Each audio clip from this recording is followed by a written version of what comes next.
अस्सलामु अलैकुम वरहमतुल्लाहि वबरकातुह। उम्मीद करता हूँ कि आप सब खैर व आफ़ियत से होंगे। मैं मोहम्मद ख़ान आप तमाम लोगों का तहे दिल से इस्तक़बाल करता हूँ अल-बुख़ारी यूट्यूब चैनल पर। मुहतरम नाज़रीन, आज की हमारी यह वीडियो एक बहुत ही उम्दा और आला किस्म की वीडियो होने वाली है, क्योंकि आज की वीडियो में हम एक ऐसे मौजू को लेकर हाज़िर हुए हैं जो बहुत ही ज़्यादा अहम है और बहुत ही ज़्यादा ख़ास है। जी हाँ, वीडियो का ताल्लुक़ ईमान से है।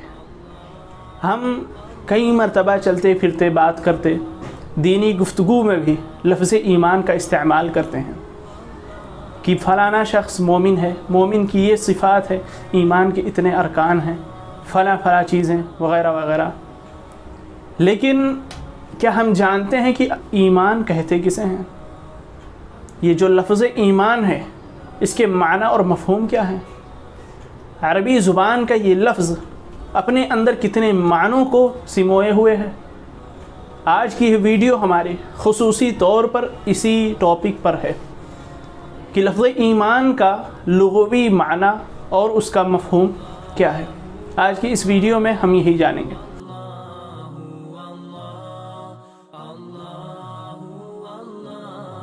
मुहतरम नाज़रीन, लफ्ज़ ईमान ये बाब इफ़आल से है, जिसके माने में कई अक़वाल बयान किए जाते हैं।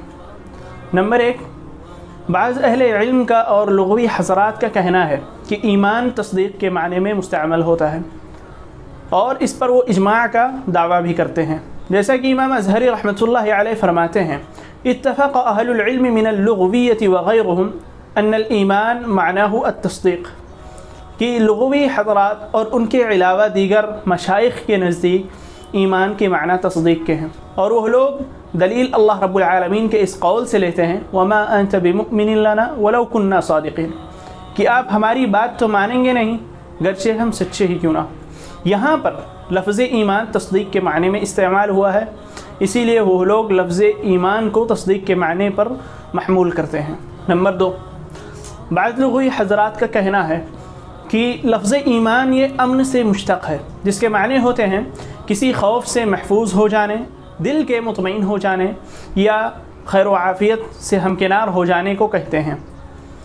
चुनांचे इमाम इब्न तैमिया रहमतुल्लाहि अलैह फरमाते हैं, फ़इन्न इश्तिक़ाक़ुहु मिनल अमन अल्लज़ी हुवल क़रार वत्तमअनीना वज़ालिका इन्नमा यहसुलु इज़ा इस्तक़र्र फ़िल क़ल्बि अत-तस्दीक़ वल इन्क़ियाद अस्सारिमुल मसलूल। ईमान अमन से मुश्तक़ है, जो कि दर हकीकत इत्मीनान और करार का नाम है, और ये उसी वक्त हासिल हो सकता है जब दिल के अंदर तस्दीक़ और इन्क़ियाद का जज्बा पैदा हो। नंबर तीन, ईमान बमाना इक़रार के होते हैं, और इसी माने को इमाम इब्न तैमिया रहमतुल्लाहि अलैह ने राजिह भी करार दिया है। चुनांचे आप फरमाते हैं, व मालूमुन अन्नल ईमान हुवल इक़रार ला मुजर्रदुत तस्दीक़ वल इक़रार ज़िम्नुन क़ौलुल क़ल्बि अल्लज़ी हुवा अत-तस्दीक़ व अमलुल क़ल्बि अल्लज़ी हुवल इन्क़ियाद मजमूउल फ़तावा। ईमान दर हकीकत इक़रार का नाम है, ना कि सिर्फ़ तस्दीक़ का, और इक़रार में क़ौल क़ल्ब भी दाखिल है, जिसे तस्दीक़ कहते हैं, और अमल क़ल्ब भी शामिल है, जिसे इन्क़ियाद कहते हैं।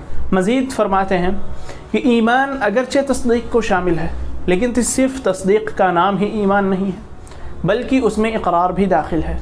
और जिन लोगों ने ईमान को सिर्फ़ तस्दीक़ के साथ ख़ास किया है, उनकी मुख्तलिफ़ वजूहात के साथ आपने तरदीद भी फरमाई है। नंबर एक, कि ईमान ये लफ्ज़ बा और लाम दोनों के साथ मुतअद्दी होता है, मगर तस्दीक़ ये या तो ख़ुद मुतअद्दी होगा या लफ्ज़ बा के साथ मुतअद्दी होता है। ईमान मानवी एतबार से तस्दीक़ के मुतरादिफ़ नहीं है, क्योंकि ईमान के अंदर तीन मानी पाए जाते हैं, अमन, अमानत और तस्दीक़। लेकिन जहाँ तक रही बात तस्दीक़ की, तो इसके अंदर सिर्फ़ तस्दीक़ का ही माना पाया जाता है और दो मानी नहीं पाए जाते हैं। नंबर तीन, लुग़त के अंदर लफ्ज़ तस्दीक़ की ज़िद तकज़ीब है।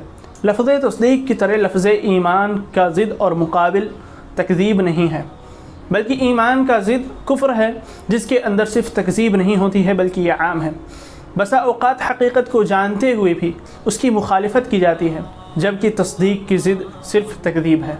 वाज़ेह रहे कि इब्लीस का कुफ्र तस्दीक़ ना करने की वजह से नहीं था, उसने अल्लाह रब्बुल आलमीन के हुक्म को सुनकर उसकी तकज़ीब नहीं की थी, बल्कि ज़ाहिरी इताअत ना करने की वजह से वो काफिर हुआ था। नंबर 4, ईमान सिर्फ़ ख़बर गायब के बारे में मुस्तअमल होता है, जैसे कि اگر یہ کہیں طلعت الشمس او غربت، تو یہاں پر اس کے جواب میں ہم یہ نہیں کہیں گے کہ آمنا لہو، بلکہ یہاں پر کہا جائے گا صدقناہ، جبکہ لفظ تصدیق خبر غائب اور خبر حاضر دونوں کے لیے مستعمل ہوتا ہے۔ اسی طرح شیخ صالح العثیمین رحمۃ اللہ علیہ فرماتے ہیں کہ جو لوگ لفظ ایمان کو تصدیق پر محمول کرتے ہیں ان کی بات محل نظر ہے، کیونکہ لفظ تصدیق متعدی بنفسہ ہی ہوتا ہے، لیکن لفظ ایمان متعدی بنفسہ ہی نہیں ہوتا۔ جیسے کہ آپ یہ تو کہہ سکتے ہیں کہ صدقتہ، لیکن اس کی جگہ پہ آپ آمنتہ نہیں کہہ سکتے ہیں، آپ کو آمنت لہ یا پھر آمنت بہ کہنا ہی ہوگا۔ اسی بنا پر ہم ایسے فعل لازم کی جو صرف حرف کے ساتھ متعدی ہوتا ہو، اس کی تفسیر ایسے فعل لازم کے ساتھ نہیں کر سکتے ہیں جو بذات خود مفعول بہ کو نصب دیتا ہو۔ مزید یہ کہ لفظ صدقتو لفظ آمنتو کا معنی بھی نہیں دیتا ہے۔ لفظ آمنتو میں 3 معانی پائے جاتے ہیں، لیکن لفظ صدقتو میں صرف ایک معنی پایا جاتا ہے، اسی لیے معنوی اعتبار سے بھی لفظ آمنتو یہ زیادہ وسیع ہے، لہذا ایمان کی تفسیر اگر اقرار سے کی جائے تو یہ زیادہ مناسب رہے گا۔ اسی لیے ہم کہیں گے کہ ایمان اقرار سے عبارت ہے اور تصدیق بغیر اقرار کے نہیں ہوتا۔ جس طرح آپ اقر لہو یا اقر بہ کہتے ہیں، اسی طرح آپ آمن لہو اور آمن بہ بھی کہہ سکتے ہیں۔ خلاصہ کلام یہ ہے کہ لغت کے اعتبار سے ایمان کا راجح معنی اقرار قلبی ہے، اور اقرار 2 چیزوں سے مرکب ہے۔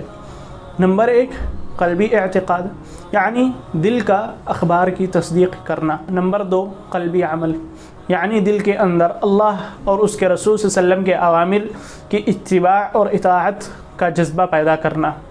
اب اس ویڈیو میں یہیں تک، اب اگلی ویڈیو میں ہم جانیں گے کہ آخر ایمان کا شرعی معنی اور مفہوم کیا ہے، شریعت کے اندر ایمان کسے کہتے ہیں، اس چیز کو لے کر ہم حاضر ہوں گے انشاءاللہ۔ جب تک کے لیے آپ لوگ اپنا خیال رکھیں۔ اللہ رب العالمین سے دعا ہے کہ اللہ تو ہم تمام مسلمانوں کو ایک سچا پکا مومن بنا۔ آمین ثم آمین، والسلام علیکم ورحمۃ اللہ وبرکاتہ۔